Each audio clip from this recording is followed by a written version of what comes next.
Hola, buenos días. Vamos a comenzar con la siguiente mesa redonda, aquí en el Foro de Acción Sectorial por el Clima, Innovación y Ciencia.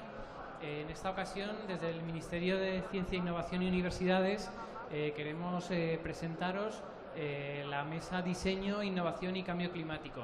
Tenemos la oportunidad de contar hoy con nosotros a algunos de los galardonados con los últimos premios nacionales de diseño, con lo cual, bueno, pues creo que es una muy buena oportunidad para poder discutir y debatir hoy sobre cuál es el papel que puede jugar el diseño en la lucha contra el cambio climático. Quisiera presentaros en primer lugar a quien va a ser nuestro moderador, que es César Astudillo, que después de 30 años de carrera en los que ha creado desde música para videojuegos hasta planes estratégicos de innovación, pues César dice que su misión es ayudar a los líderes a tener éxito de forma responsable. César es asesor de diseño estratégico e innovación y con esa actividad pues ha trabajado para clientes en todos los sectores que van pues desde la banca hasta los seguros, la biotecnología, pasando por organizaciones sin ánimo de lucro, y ha ayudado a todas ellas a generar estrategias para que sean no solamente organizaciones ganadoras, sino también organizaciones humanistas. Así que, César, te cedo la palabra y quiero agradecer a todos vosotros por haber venido a compartir con nosotros este rato. Muchas gracias. Muchas gracias, Felipe.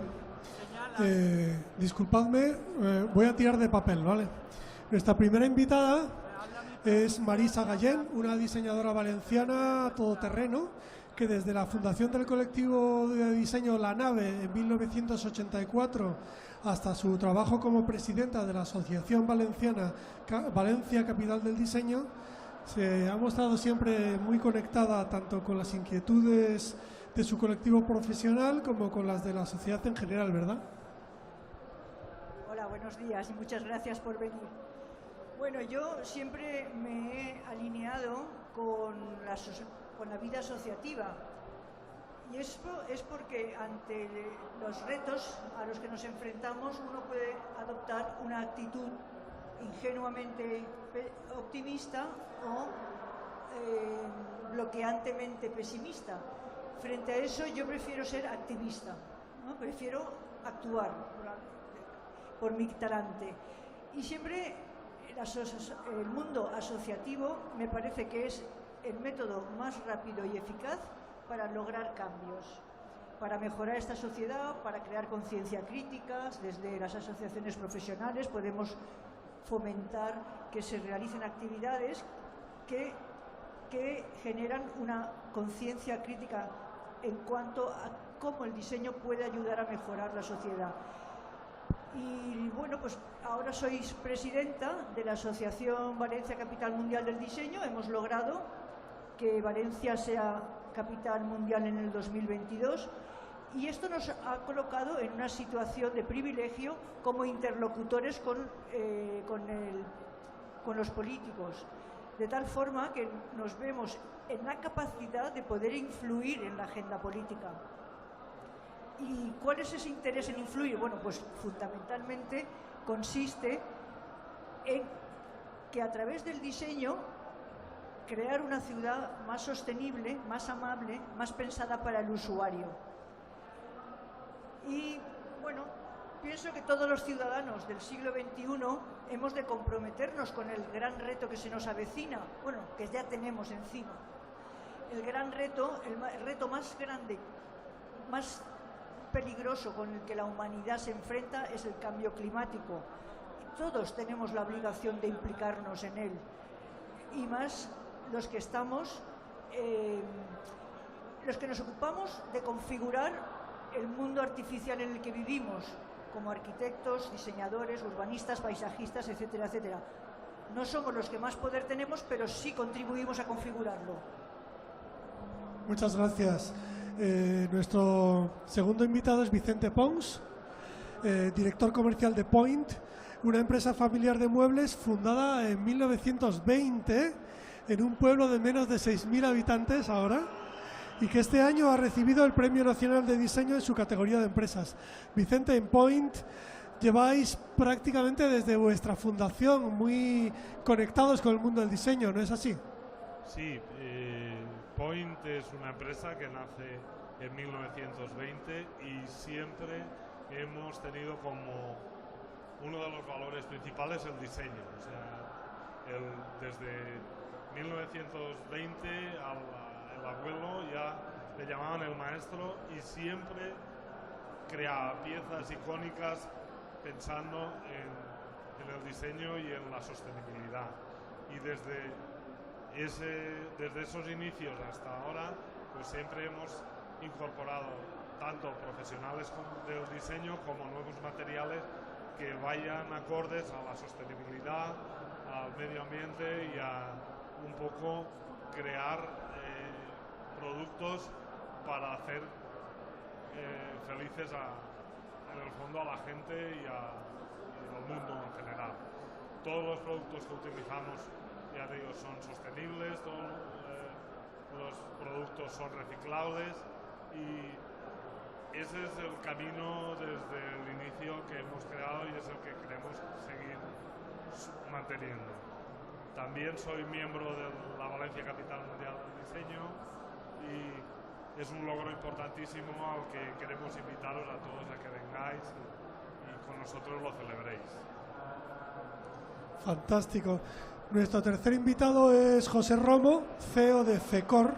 FECOR es una consultora de diseño de estructuras, en especial puentes, que a lo largo de sus ya 40 años de actividad ha cambiado paisajes en decenas de países en todo el mundo. FECOR ha recibido una mención especial en los Premios Nacionales de Diseño en su modalidad de empresas por demostrar el valor que el diseño puede tener en sectores industriales no tradicionalmente vinculados a él. Muchas gracias por venir, José. Bueno, muchas gracias. Nosotros como ingeniería de puentes, pues evidentemente, como bien has dicho, transformamos el paisaje. Por lo tanto, tenemos una responsabilidad muy importante. Nuestra actividad sirve para conectar gente y trabajamos sobre el territorio, ¿no? Por eso a nosotros nos gusta una máxima de un compañero alemán, George Schleich, que dice que nosotros los ingenieros de puente tomamos prestado una parte del medio ambiente y tenemos que devolverlo en forma de cultura. Y por lo tanto, pues esa es nuestra aproximación al proyecto, intentando ser lo más respetuosos posibles con el medio ambiente e intentar hacer obras en las que el diseño evidentemente pues sea un valor significativo. Muchas gracias. Por último tenemos con nosotros a Xavi Calvo, diseñador gráfico y director de estrategia de la Asociación Valencia Capital Mundial del Diseño 2022. La World Design Organization ha elegido a Valencia como capital del diseño y eso es el fruto de un esfuerzo en el que estáis intentando convertir la perspectiva del diseño en agente principal de la innovación urbana. Imagino, Xavi, que te sentirás a gusto entre dos conspiradores que han conspirado contigo aquí, ¿no? A ver, sí. El proyecto de la capitalidad se ha construido gracias a que ha habido un montón de talento involucrado desde el principio y muestra de ello es que Marisa y Vicente estén en ello desde el primer día y han sido galardonados con los Premios Nacionales de Diseño de 2019. Me siento como en casa porque ya vamos a tantos bolos juntos que somos como una banda de rock que vamos de aquí para allá divulgando la palabra de esta futura capital mundial de diseño para 2022 y sobre lo de utilizar el diseño como palanca de innovación en las ciudades es algo que nos propusimos desde el primer día. Nosotros, todo el proyecto de la capital, insistimos mucho, cuando ya estábamos en fase de candidatura, que no estábamos gestando un gran evento, sino que estábamos activando un proceso, poniendo en marcha un proceso de prototipado para demostrar que una ciudad puede ser mejor a través del diseño. Había cierta parte de comunicación que estaba muy clara, pues como por ejemplo el Ayuntamiento de Valencia o la Generalitat Valenciana profesionalizaron la cartelería y la comunicación y eso se notó muy rápido en las calles, pero queríamos explicar que todas estas estrategias de diseño que las empresas llevan a cabo se pueden aplicar en ayuntamientos, en urbanismo, en temas de sostenibilidad, por ejemplo, en temas hasta de burocracia, ¿no? De mejorar todos los papeleos de una ciudad para hacer más feliz a la gente, que es lo que decía Vicente que aplican en mobiliario, pues lo aplicamos también en diseño, ¿no? La finalidad es hacer más feliz a la gente. Pues vamos a demostrarlo y vamos a prototipar con Valencia, hacer un pequeño experimento para demostrárselo a la gente. Fenomenal. Bueno, pues yo os voy a intentar provocar con 3 temas de conversación, a ver si nos da tiempo a cubrir los 3. Os pido que vuestras intervenciones sean breves para que pueda hablar todo el mundo. Y bueno, nuestro primer tema, supongo que hay mucha gente aquí que se pregunta legítimamente qué diablos pinta el diseño en el esfuerzo por neutralizar la emisión de gases de efecto invernadero y por hacer nuestro planeta más resiliente frente al cambio climático. A lo mejor es porque las diseñadoras y diseñadores no hemos conseguido todavía erradicar del todo cierta visión popular del diseño que lo limita a eso que se hace para que las cosas sean más bonitas o más deseables, ¿no? Como que cuando algo es de diseño parece que automáticamente es como que es más pijo y más caro, ¿no?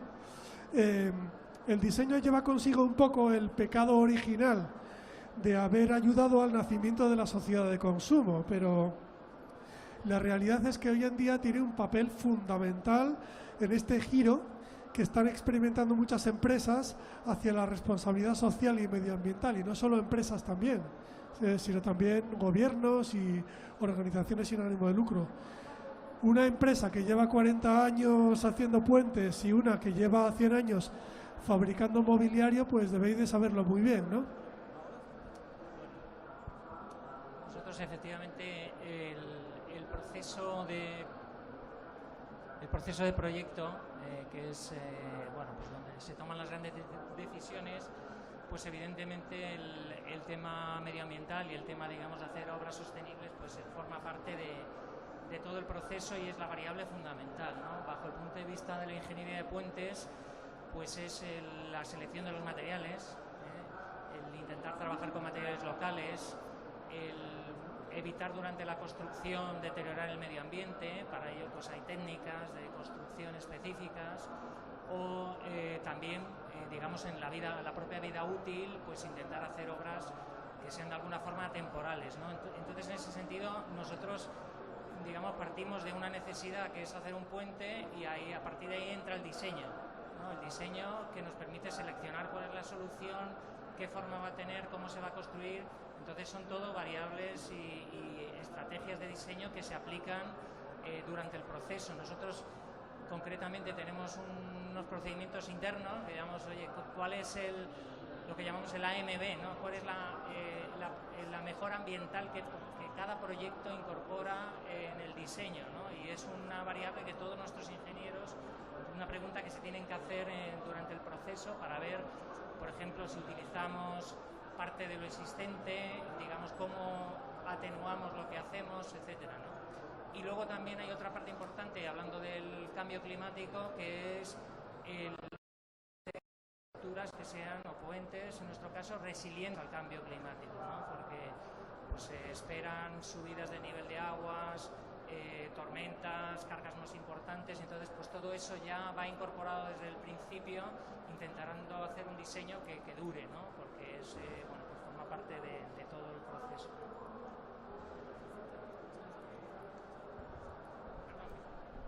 Nada, desde el punto de vista empresarial y de diseño, debemos incorporar todas las empresas que creemos en esto, el tema del medio ambiente. Tenemos que, primero, ser energéticamente sostenibles. Tenemos que ser, todo lo que utilicemos en nuestra empresa debe ser reciclable. Y eso forma parte también de los procesos de diseño. O sea, eso es uno de los elementos fundamentales para conseguir el valor añadido del diseño. Hay que utilizar materiales reciclables, hay que ser energéticamente sostenibles, hay que creernos que es una realidad y que las empresas tenemos que meternos en este sarao para poder dar ese valor añadido en diseño. Y el que no lo haga, pues se estará tirando piedras sobre sí mismo, porque hay que utilizar estos materiales nuevos, hay que hacer, tenemos que tener placas solares, tenemos que aplicar las nuevas alternativas energéticas. Eso es un poco lo que tenemos que transmitir los empresarios y incorporar en el mundo del diseño.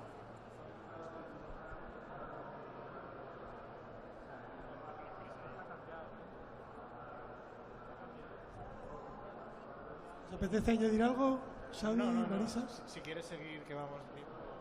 El mundo empresa, a ver, Es lo que han dicho, creo que es el discurso que hay que tener, y no el diseño como algo... Creo que se frivolizó mucho en los 80 con el diseño, y es lo que ha dado pie a esto del diseño caro, el diseño es inútil, ¿no? Estamos intentando cambiar esa visión porque el diseño es algo funcional, y a partir de esa funcionalidad, bueno, forma-función, pues a partir de esa funcionalidad, pues que sea bonito si quieres, pero sobre todo que cumpla un objetivo. El diseño de la modernidad, lo cierto es que ignoró el concepto de crisis, mientras que el diseño, el de concepto de sostenibilidad, o sea, vivió en un escenario sin límites. En cambio, el diseño post-crisis es consciente de que los recursos del planeta son muy limitados. Y frente a un planeta esquilmado, hemos de legitimar aquellos objetos que son honestos. ¿Y qué es un objeto honesto? Pues un objeto es honesto cuando se ha creado pensando en que sea útil, en que dé felicidad al ciudadano, que no sea de usar y tirar, que en su proceso de producción no contamine, que incluso ahorre recursos, que establezca relación, que el usuario ame a ese producto de tal forma que lo quiere conservar y lo va a reparar. Entonces, todo aquello que facilita una relación emocional está contribuyendo a ser honesto. Y bueno, es una obligación nuestra como ciudadanos y como diseñadores crear y legitimar ese tipo de objetos. Bueno, tú me decías algo de Aidima, ¿no? Que ¿Algo del vino? Aidima. Sí. Hace unos años hice un proyecto expositivo para el Instituto Tecnológico de la Madera y del Mueble. Bueno, con ese proyecto me sensibilicé de las bondades que tiene la madera. Porque yo pensaba que si usábamos mucha madera íbamos a acabar con los bosques, mientras que ahí lo que aprendí es que gracias al uso de la madera en bosques, con talas controladas, lo que se provoca es justo lo contrario, que los bosques aumenten de dimensión. O sea, no se reducen, sino que aumentan. Y además un producto realizado con madera puede ser un producto extraordinariamente honesto y extraordinariamente amistoso con el usuario. Y además, por no mencionar que además los árboles son ahora mismo la tecnología de captura de CO2 más eficaz que se conoce. En efecto, el árbol es un sumidero de CO2. Si todas las ciudades estuviesen llenas de árboles, el 70% de la polución se podría absorber. Y esa es una tecnología que está al alcance de cualquier ciudad. No requiere grandes inversiones. Busquemos, no sería tan complicado llenar las ciudades de árboles, y sobre todo en lugares como España, que es un país que pasamos 3 o 4 meses de verdadero calor, nos provocaría una bajada térmica de 3 o 4 grados cuando vamos por la calle. Y además todos esos árboles serían sumideros, pero no solamente árboles, son jardines verticales, cubiertas vegetales. Es decir, que hay muchas formas de crear una masa vegetal que absorba el CO2, porque las ciudades somos muy contaminantes. Que entiendo que puede parecer un poco contraintuitivo que precisamente talar árboles pueda contribuir al cambio climático. Lo que pasa es que, claro, la clave está, como tú decías antes, en que las plantaciones de árboles sean sostenibles y que al convertir la explotación maderera en una forma de vida para las comunidades locales, consigues que las comunidades locales se hagan cómplices de no ya el mantenimiento, sino incluso el crecimiento de esas masas forestales, ¿no? O sea que a veces la actividad económica puede ser aliada de un impacto medioambiental positivo. Totalmente de acuerdo, pero hay que hacerlo bien y con controles. Claro. Pues si os parece podemos pasar al siguiente tema que tengo aquí, que tiene que ver con la contribución del diseño al cambio de conductas. Y no estoy hablando solo del diseño publicitario, ¿no?, que ha sido un poco la actividad con que tradicionalmente la gente de diseño nos hemos encargado de cambiar las actitudes y el comportamiento de la gente. Hay que reconocer que casi siempre para echar más carbón a la caldera de la sociedad de consumo, pero también de cómo cada vez estamos más implicados en la creación de un entorno persuasivo, ¿no?, de un entorno en el que todo lo que nos rodea está queriendo cambiar nuestra forma de pensar y de hacer a través de una nueva generación de productos y servicios.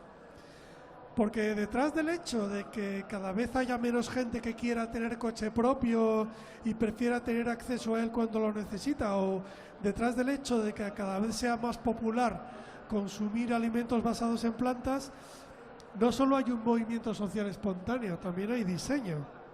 Y en ese sentido a mí me interesa mucho cómo veo a mi alrededor que este clima de alarma y de culpa que estamos creando en la sociedad está sirviendo de una vez para que encaremos el tema de la emergencia climática con la urgencia que merece, pero ¿cómo vamos a hacer para que los cambios de conducta se consoliden? O sea, necesitamos algo más que el miedo y la culpa para que todos tengamos conductas más sostenibles. ¿Vosotros creéis que deberíamos hacer de los cambios de conducta para contribuir, de los individuos, para contribuir a un mundo más sostenible, algo, me atrevería a decir, más sexy?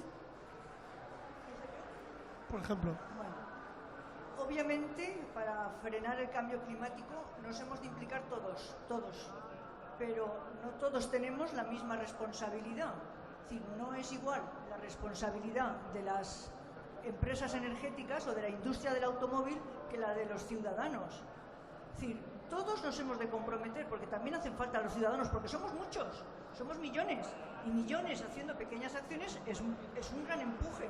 Yo creo que la batalla ideológica de la ecología la hemos ganado. La hemos ganado porque las empresas que no lo son hacen publicidad verde.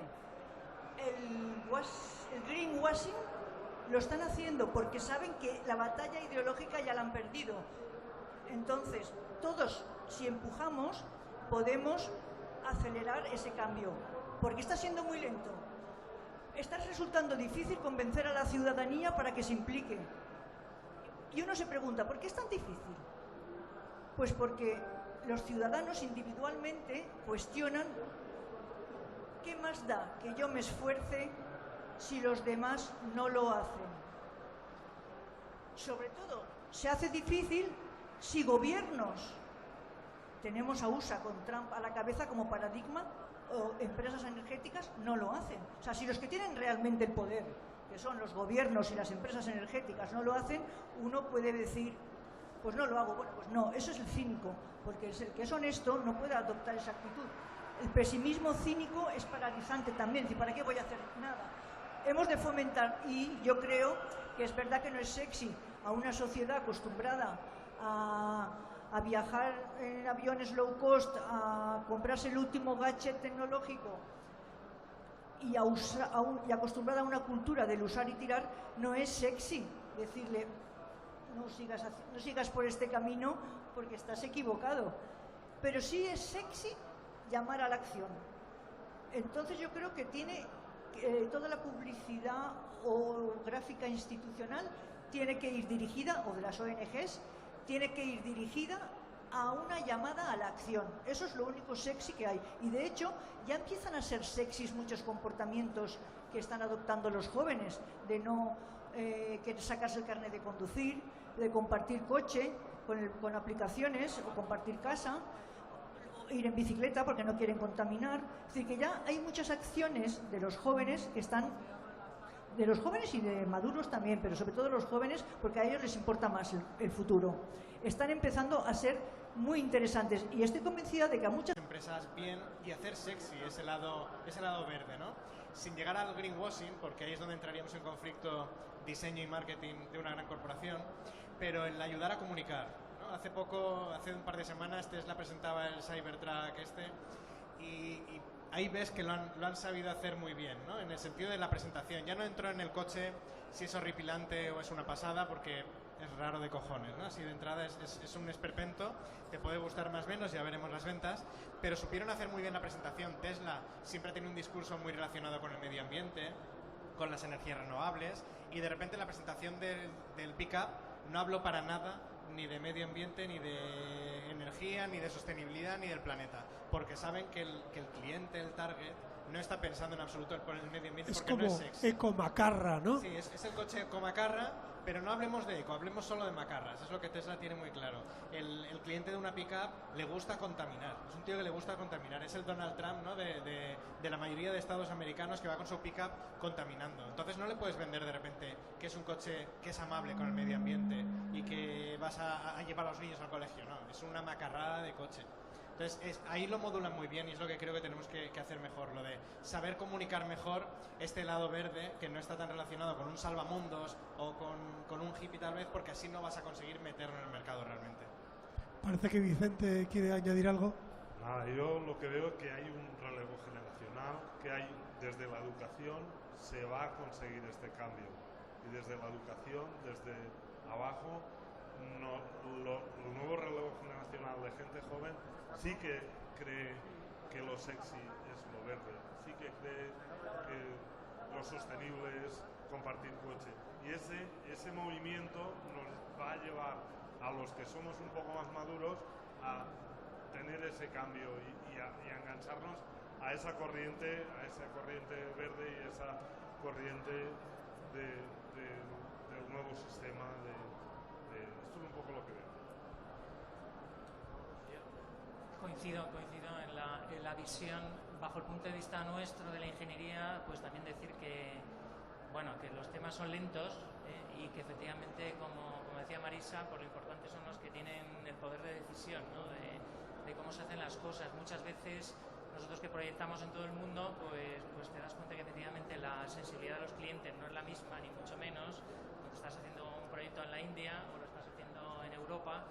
Y evidentemente pues el tema de quién tiene el poder es una de las llaves importantes, aunque eso no implique que nosotros como ciudadanos y como proyectistas, diseñadores, etcétera, pues intentamos convencer, ¿no? Porque eso es lo que tenemos que hacer. Yo mismo como diseñador de productos digitales, claro, aquí estamos un poco discutiendo sobre ese tema parece como que no solo como diseñadores, sino como ciudadanas y ciudadanos en general. Y también como diseñadoras y diseñadores tenemos un papel muy directo en todo esto. Marisa antes nos contaba eso de ni pesimista ni optimista, activista, ¿no? Diseñar para el cambio, diseñar cosas que promuevan el cambio de actitudes y el cambio de conductas es algo que ya se está haciendo, solo que para otros propósitos, ¿no? Esto, yo qué sé, recuerdo por ejemplo la cita de un ingeniero de Facebook que decía lleno de pena: las mejores mentes de mi generación están pensando en cómo hacer que la gente haga clic en anuncios, y eso es una mierda. Creo que no os hacéis ni idea de en qué medida los comportamientos individuales y sociales están moldeados hoy en día por el diseño, solo que con fines no necesariamente alineados ni con la responsabilidad social ni con la responsabilidad medioambiental, simplemente para que el poder cambie de manos y pase de estar en manos de Wall Street a estar en manos del Nasdaq, ¿no? de los nuevos cachorros de Silicon Valley. Estamos rodeados de productos, tanto físicos como digitales, que son persuasivos, que cambian conductas, que están literalmente basados en principios de diseño que tienen mucho en común con las tácticas de las sectas destructivas o con el diseño de las máquinas tragaperras. Y todo ese poder de cambio de conductas que de alguna manera escapa a esa dicotomía tonta entre, bueno, me quedo quieto porque al final todo esto solo puede cambiar desde la responsabilidad individual, o me quedo quieto porque todo esto puede cambiar cuando cambien las estructuras. Las diseñadoras y diseñadores tienen un papel de gran responsabilidad en esto porque tenemos un poder muy subestimado, enorme, para cambiar conductas, ¿no? Y tenemos que ejercerlo con responsabilidad. De hecho, es que quien nos está moldeando las conductas son esas grandes empresas, sobre todo tecnológicas, ¿no? Quien dicta cómo será el próximo teléfono, pues será a partir de Apple y todas las demás. Y ahí es donde tienen que demostrar si realmente apuestan por un cambio global de conductas hacia la sostenibilidad. Por ejemplo, la economía circular, ¿no? Hasta que ellas no tomen conciencia y sepan transmitirnos que un teléfono puede tener otros formatos que fomenten esa economía circular, ese reaprovechamiento de partes o de cómo el usuario puede sentir sexy una especie de segunda mano, una segunda vida de su producto, la gente no lo comprará. tenemos el coche y el teléfono móvil como un signo de estatus, el móvil es de este siglo el nuevo estatus social, pues bueno, vamos a intentar ver con otros ojos ese teléfono móvil que te llega de la caja de Apple, ¿no? Si es por partes, si es por trozos, si lo puedes actualizar, si no lo puedes actualizar, a dónde va a ir a parar después, ser consciente de ello.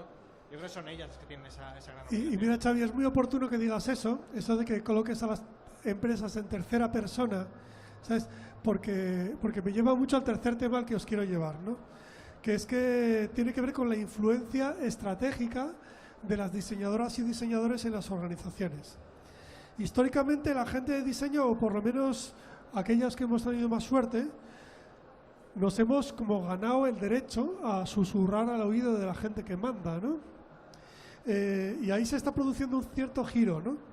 Los líderes de las organizaciones nos llaman porque se supone que tenemos la varita mágica para conseguir el atractivo de los productos y servicios, porque se nos supone capaces de diferenciar el producto o servicio y hacerlo más deseable para el público, ¿no? Pero muy a menudo ocurre que una vez que tenemos esa conversación privilegiada con los centros de poder, si lo hacemos bien, tenemos el privilegio de cambiar de tema y entonces pasamos de hablar de atractivo a hablar de propósito, de por qué hacemos las cosas más allá del beneficio económico y de cómo podemos mantenernos fieles a ese porqué.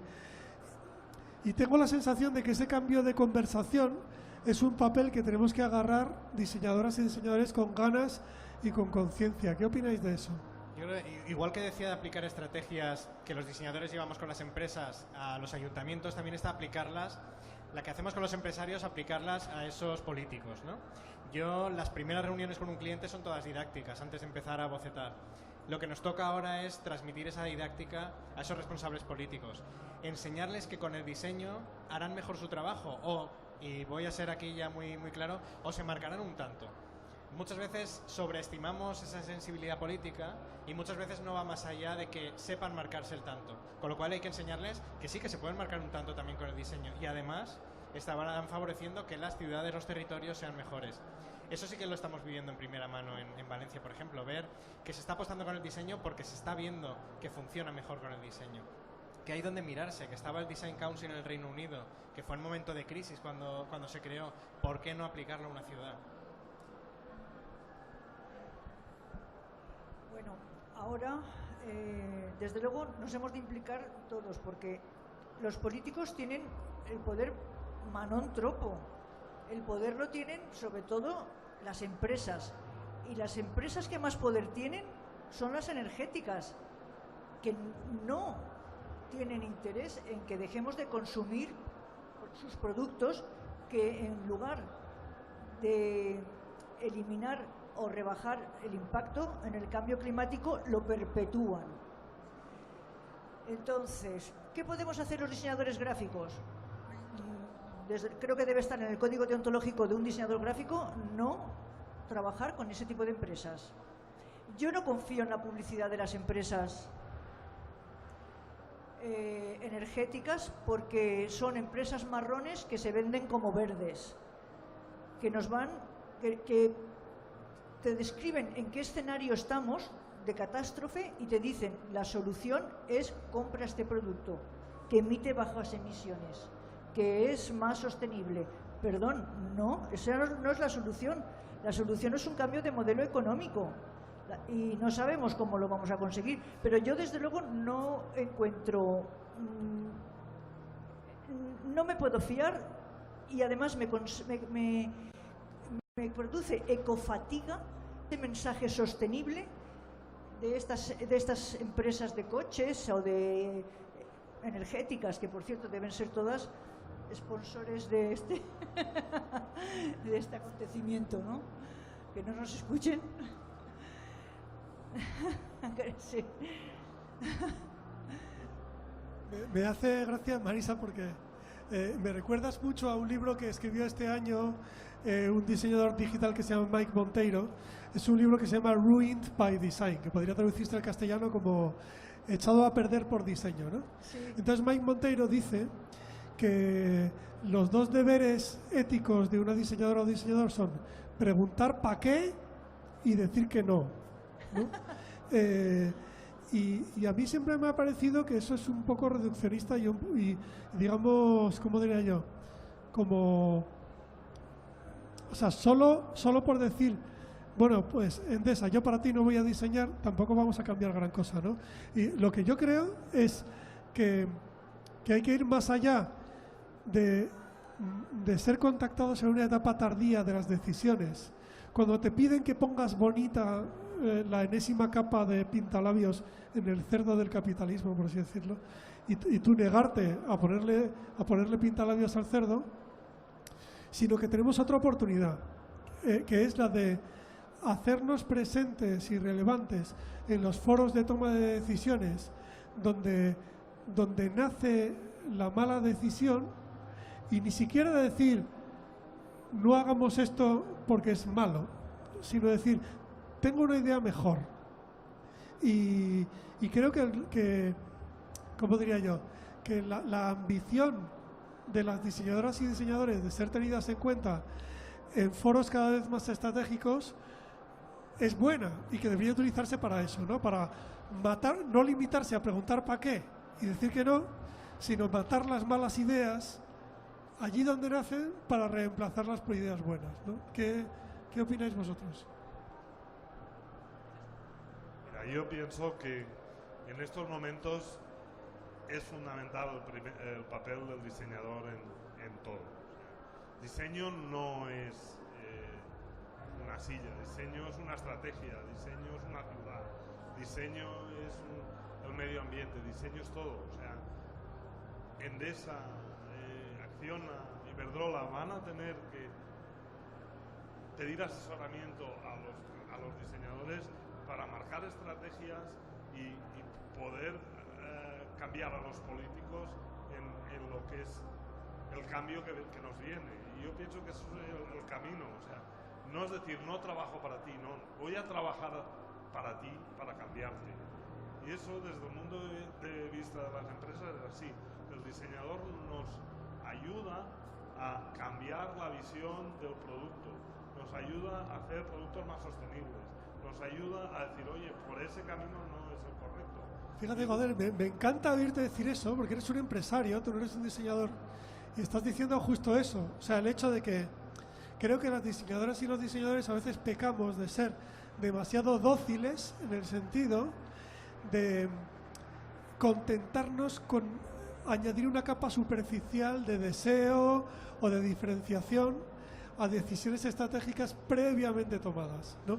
Y tú lo que nos estás diciendo es que no tengamos miedo de sentarnos en la mesa los mayores y decirles que no, o sea, decirles, mira, por ahí no, o si cambias este material aunque tenga un costo superior, vamos a contaminar menos. Eso, o sea, hoy es un mensaje que perfectamente el empresario entiende, y ese mensaje lo debéis transmitir los profesionales a los empresarios como yo.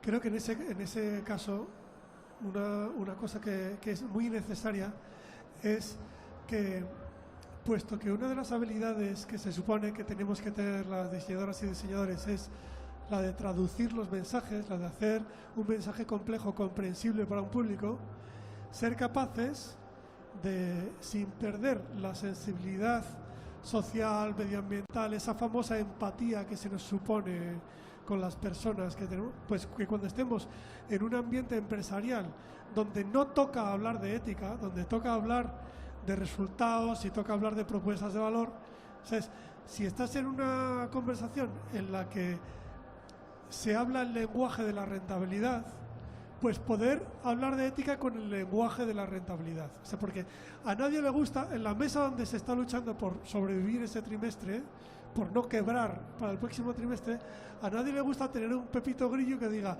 es que eso no es ético, vete la porra, ¿no? Entonces, creo que está en nuestra responsabilidad en ese momento sentarnos a la mesa y decir, tengo una idea más rentable, pero que es ética, pero eso te lo puedes callar. O sea, nos estamos ganando el derecho a ser escuchados en foros donde podemos dar alternativas.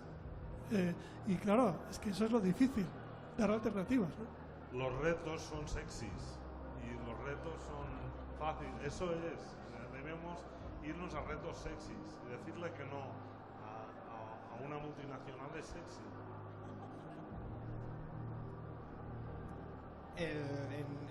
Hablo desde la Comunitat Valenciana. Los diseñadores sabíamos que invertir en diseño era más rentable para las empresas, pero no estaba cuantificado, que creo que es uno de los problemas que tenemos en España, ¿no? No estaba eso cuantificado. Este año pasado, mediante esa persuasión, convencimos a la Generalitat Valenciana de que hiciese un par de estudios que pusiesen ya esos números y esas cifras. Entonces ahora ya los tenemos, ahora ya podemos ir al empresario y decirle, mira, para internacionalizar tus productos, por ser empresa intensiva en diseño, posiblemente tienes un 33% más de ventajas a la hora de mover, colocar ciertos productos. Ahora ya hay números de lo que mueve el diseño en PIB. Entonces, eso sí que es sexy para el empresario. Antes hablamos de lo sexy para el cliente, ahora esto sí que es sexy para el empresario, lo que decía también Vicente. Yo quería aportar, digamos, nuestro cliente es la administración en muchos casos. Y bueno, pues creo que también esa labor pedagógica desde el diseño pues es muy importante. O sea, recuerdo algún caso concreto en el que la propuesta era no hacer el proyecto realmente, ¿no? Porque encontrábamos alternativas para hacer un puente cuando había una presa muy cerca y se podía pasar por la presa, ¿no? Entonces digamos que la labor desde el diseño de plantear o alternativas cero o bien otras soluciones que no estaban en el planteamiento inicial, pues forman parte de esa fuerza que tiene el diseño para, digamos, abrir los ojos y también a la administración, no solamente a las empresas privadas, sino también a la administración, que muchas veces, pues por digamos, la burocratización del proceso, pues lleva a una solución que posiblemente no sea la mejor, ¿no? Y que cuando entra el diseño, pues es posible plantear alternativas pues más sostenibles o por otros itinerarios, o simplemente no hacer nada porque hay alguna alternativa mejor que hacer ese puente. Me ha encantado ese ejemplo, ¿no? El de al final que el proyecto sea no hacer el puente, ¿no? Me parece que muy lo que decía Monteiro, de preguntar para qué y decir que no, ¿no? Esta capacidad de cambiar el brief, de no hacer el puente o decir que no, creo que es una ventaja competitiva que tiene haber ido tan retrasados en diseño en España. El diseño es un oficio muy nuevo en España, no se le llamaba antes diseño, tenemos, es verdad, décadas de retraso respecto a otros países.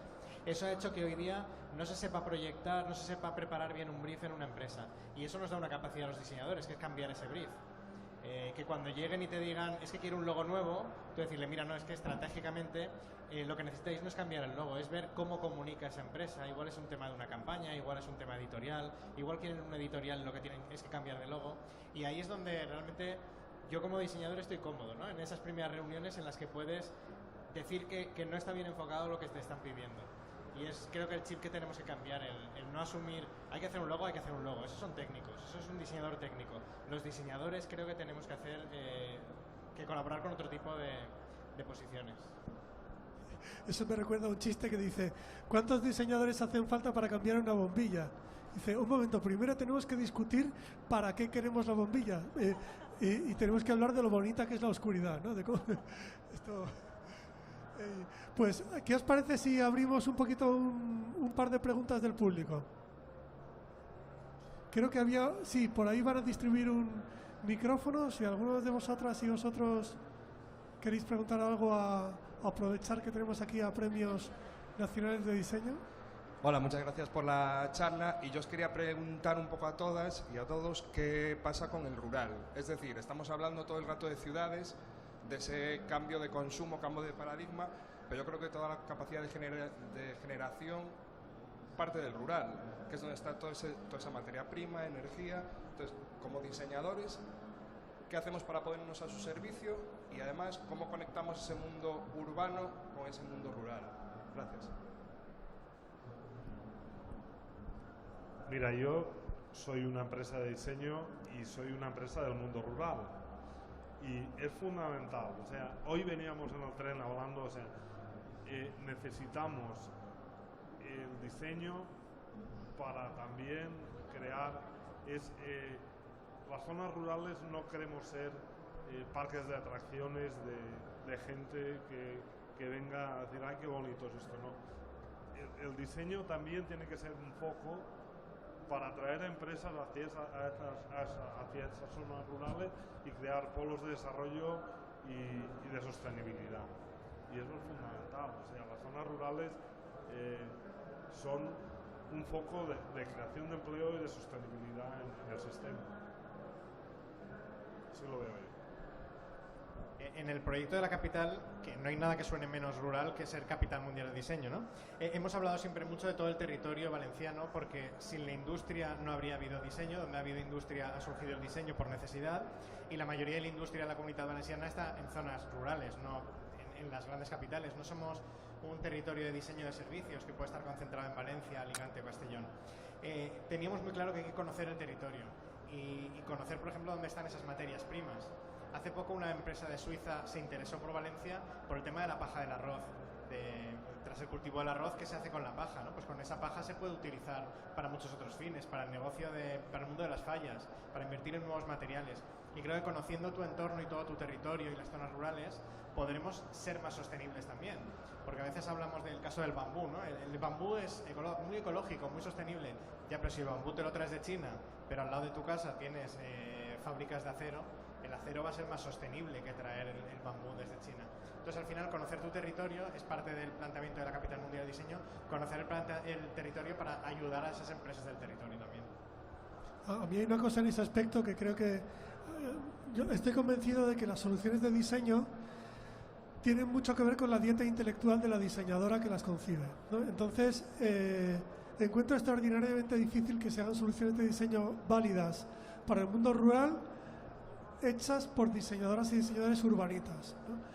Y en ese aspecto yo estoy viendo que hay cierto fenómeno de fijación de la población rural y de repoblación del medio rural, y que las propias diseñadoras y diseñadores a veces están formando parte de ese fenómeno, ¿no? Por ejemplo, se me viene a la cabeza una querida compañera de Designit, que es service designer y que ha estado trabajando para grandes multinacionales durante prácticamente una década, y que el año pasado se mudó al campo y que ahora está dedicándose a eso, pero con botas en el terreno, ¿no? O sea, porque de lo contrario las soluciones que podemos hacer desde la ciudad para el campo nos van a salir condescendientes y nos van a salir naif, o sea, es un poco lo que dice Vicente también, ¿no? Que habrá que ver dónde están esas diseñadoras y diseñadores rurales para las soluciones rurales, ¿no? Que es un poco lo mismo de que para arreglar el techo de cristal y la brecha salarial entre hombres y mujeres, lo que tiene que haber es mujeres en puestos directivos y estoy reclutando, ¿no? Y tomando decisiones. Pues lo mismo. ¿Alguna otra pregunta por ahí?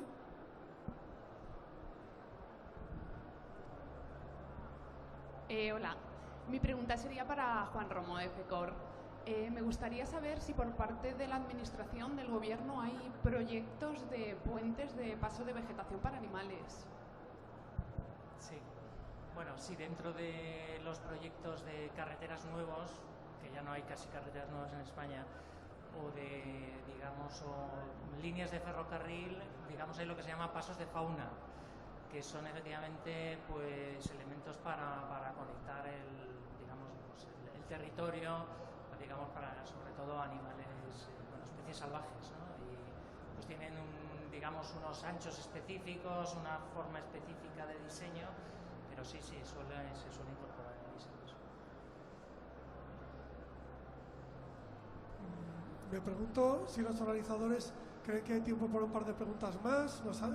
Hemos empezado con unos 8 minutos de retraso. Nos indican que todavía podemos estar aquí 10 minutos más. Se puede.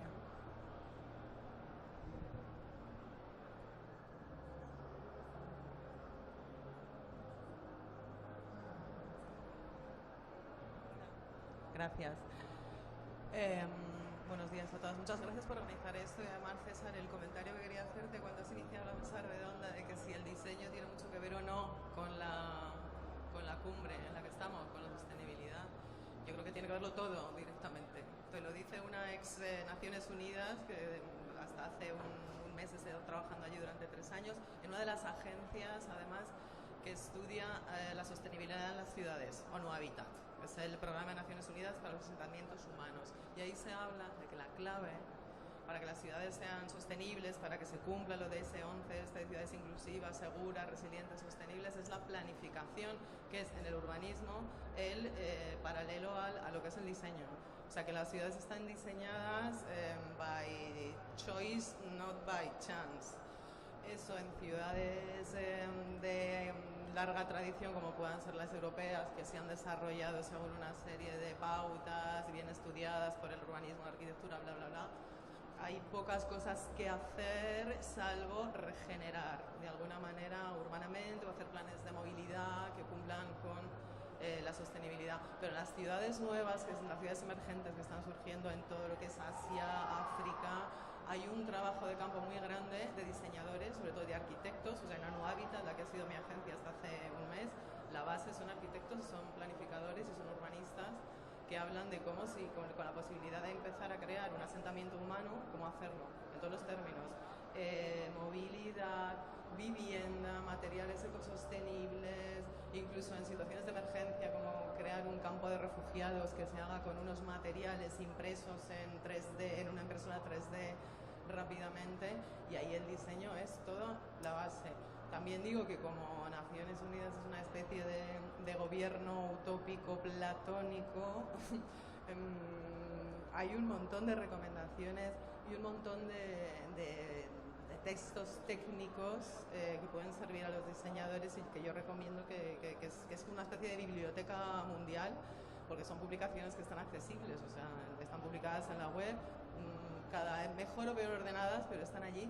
Y respondiendo también a la pregunta del compañero que hablaba del tema de los vínculos urbanos-rurales, justamente en ONU Habitat también ha habido una cumbre hace poco en China, el mes pasado, hablando de eso, de cómo enlazas los territorios, lo urbano y lo rural, para que lo rural no se abandone, no se vacíe, para que haya seguridad alimentaria, para que todo sea mucho más armónico, para que se consuman productos locales. O sea, que yo creo que el diseño es la base de la sostenibilidad y el sector privado tiene un papel fundamental, porque si no la agenda esta que llevamos aquí en el PIN no tendría demasiado sentido. Las recomendaciones están allí, o sea, están hechas, y los datos. El tema es fijarte en ellos. Y luego, como segundo punto, ahora que me he pasado al mundo más del diseño estratégico, porque ahora estoy dentro del diseño estratégico, yo veo clarísimo, pero clarísimo, que el crear un marco atractivo, un contexto, digamos, sociocultural, que arrastre, que haga girar un poco el timón, porque yo creo que lo que decía Marisa, que la batalla ideológica sí está ganada, pero es que yo creo que la gente no se moviliza o no nos movilizamos por lo racional muchas veces, que muchas veces es necesario crear algo más parecido a un impulso, a una acción casi cercana al delirio para movilizar, y yo creo que la historia de la humanidad es un ejemplo de eso. O sea, la movilización se hace cuando coinciden una serie de elementos que generan algo sexy nuevamente, sexy que te apetece decir, esto me moviliza, porque los datos, y por la culpa y por la responsabilidad, y por ahí no vamos a ningún lado, ¿no? Y hay además como una especie de panorama y de sensación muy negativo de que caminamos hacia distopías, que ya las tenemos aquí, pero venga, que sí, que ya, ¿cuántas distopías más necesitamos? Tampoco, no sé si eso se genera una especie de sensación negativa, ¿no? Lo del, es que no se puede hacer nada, es que no se puede hacer nada. Pues muy sí, de acuerdo, sí, muy de acuerdo. ¿A alguien le gustaría una abundar en eso? sencillamente. Es que a mí me provoca mucho lo que dices, porque creo que al final, o sea, le preguntaron a Milton Glaser, creo que fue el año pasado, o hace 2 años. Milton Glaser fue el que inventó lo del logo ese de I Love New York. Le preguntaron que para él qué era diseño. Y él contestó que para él el diseño era la aparición de la intención en los asuntos humanos. De la intención en los asuntos humanos. O dicho de otro modo, era el acto deliberado de cambiar las cosas del estado actual a un estado deseado. O sea, que prácticamente todo lo que no es hacer la digestión es hacer diseño, vaya. Esto, y en ese aspecto, yo creo que la oración de la diseñadora o del diseñador debería ser la oración de la serenidad de Alcohólicos Anónimos, ¿sabes? Lo de, Señor, dame valor para cambiar lo que deba ser cambiado, serenidad para aceptar lo que no pueda ser cambiado y sobre todo sabiduría para distinguirlo uno del otro, ¿no? Y que, por ejemplo, la sociedad anónima, un invento del siglo XVIII, siglo XIX, con sus reglas, ¿no? Ha sido diseñada y puede ser rediseñada.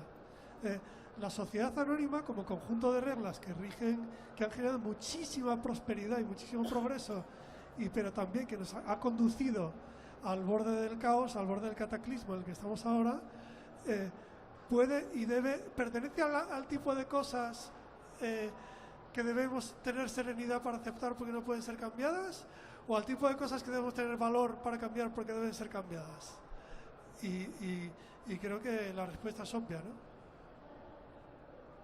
Bueno, una reflexión sobre la batalla ideológica ya la hemos ganado. Falta que nos impliquemos más. Yo no creo en la publicidad, porque ninguna empresa hace publicidad más que en beneficio e interés propio. O sea, yo creo más en la contrapublicidad. La gráfica institucional, la publicidad institucional puede fomentar cambios de hábito y de consumo en la ciudadanía. Las empresas pueden, algunas, ayudar. Las grandes empresas, las que hemos hablado, las que utilizan combustibles fósiles, esas no quieren que dejemos de usarlos. Lógicamente, no nos van a decir dejar de usar nuestros productos, van a querer que los sigamos usando. Con lo cual, fe cero en la publicidad de las grandes empresas. Pienso que podemos, desde la gráfica de protesta y la publicidad de guerrilla, podemos hacer una labor de concienciación. Igual que la gráfica institucional puede ayudar a concienciar a los ciudadanos. Y bueno, pues eso, lo que he dicho al principio, ni pesimista ni optimista, activista. Me pregunto si queda sitio para alguna pregunta más. Sí, ¿no? Nos quedan 2 minutos. Hola, yo quería tranquilizar un poco a Marisa, en el sentido de que aparte de haber ganado la batalla ideológica, yo creo que incluso la batalla de las empresas de los combustibles fósiles se está ganando. Es decir, hay empresas productoras de combustibles fósiles muy importantes que tienen en sus planes estratégicos en la agenda dejar de ser empresas de combustibles fósiles. Y eso es ya. En el 2050, quizá. Eso es así. Eso es así. O sea, pero porque ya se ha visto que es un modelo agotado. O sea, y a lo mejor es para 2050, pero es así. O sea, pero cuidado, la cuestión es si el cronograma de la Tierra aguanta hasta que eso se haga efectivo. Pero... A menudo yo he trabajado mucho con telcos que cuando ya el vivir solo de los SMS era inviable porque el 3G lo había convertido en algo totalmente como de otro tiempo, pues hicieron todo lo posible por prolongar aquella situación, ¿no? Y solía bromear diciendo que las telcos se parecían a la industria cosmética, en que estaban en el negocio de retrasar lo más posible lo inevitable, ¿no? Yeah. Y si a las energéticas las dejas retrasar lo más posible lo inevitable, lo van a hacer. Pero claro, y en el camino, si encontrasen de repente que en la Luna puedes excavar y petróleo, respirarían aliviadas. Claro. Aunque el plan se les vuelve a cambiar. Yo quería compartir con vosotros una inquietud que a mí me parece, pues lo más preocupante, ¿no? Que es que la batalla ideológica se ha ganado, pero yo creo que la batalla de la desigualdad no. Y nosotros hacemos este discurso, del que habéis hecho, que yo comparto, desde el púlpito de Occidente. Es decir, nosotros hemos alcanzado el estado de bienestar. Y lo que nos hemos dado cuenta es que lo hemos hecho mal y ahora estamos intentando corregirlo. Pero en el planeta hay probablemente un 40% de la población que ni tiene puentes, ni tiene carreteras, ni tiene ferrocarriles, ni tiene ciudades, ni agua corriente, ni electricidad. Y que van a querer tenerlo. Y que tienen el derecho a tenerlo. Y ahí es donde surge el problema, ¿no? El que si eso no se hace con responsabilidad, pues entonces sí que tendremos un problema serio, claro. Creo que es un reto enorme.